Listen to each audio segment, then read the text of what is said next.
नमस्कार, मी डॉक्टर बहादूर आणि आपण बघता रोकतो. मित्रांनो, काँग्रेस राहुल गांधी असो किंवा सोनिया गांधी असो, म्हणजे मोदी आणि शहांवर अत्यंत वाईट भाषेत टीका करत असतात. मग त्यांचे चमचे गुलाम वेडीबिगार जशाच पेक्षा जास्त भीषण टीका करत असतील, वाईट भाषेत बोलत असतील, तर नवल मानायचं काहीच कारण नाही, का ते मालकाच्या सांगण्यानुसारच हे सगळं करत राहतात.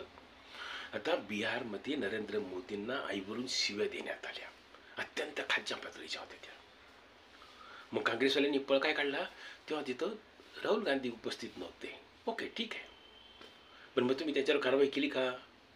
त्याला पक्षात काढलं का? त्याला तंबी दिली का? काहीच नाही केलं, कारण त्यांना ते पाहिजेच होतं. पण एवढ्यावरही त्यांचं समाधान नाही झालं, म्हणून बिहार काँग्रेसने एक व्हिडिओज बनवला, त्याच्यामध्ये नरेंद्र मोदींच्या मृत आईलाच दाखवलं. हा भयंकर प्रकार आहे.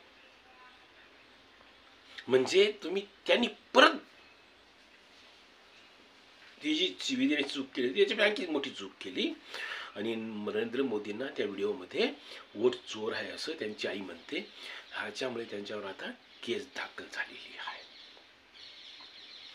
पण काही फरक पडणार नाही, कारण गांधी परिवार अत्यंत असभ्य, उर्मट, उद्दाम, अहंकारी, भ्रष्ट, अनितिमान असल्यामुळे त्यांच्या परिवारामध्ये, त्यांच्या पक्षामध्ये तसेच लोक भरलेले आहेत जे हिंदूंचा द्वेष करतात, तिरस्कार करतात, हिंदूंच्या नाशावर टपलेले आहेत.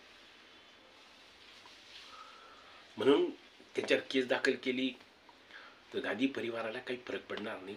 तो राहुल गांधी तेच गरळ भोकतच राहील, बडबडतच राहील तो. धन्यवाद मित्रांनो. व्हिडिओ आवडला शेअर करा, सबस्क्राईब करा, लाईक करा विसरू नका. जय हिंद, जय महाराष्ट्र.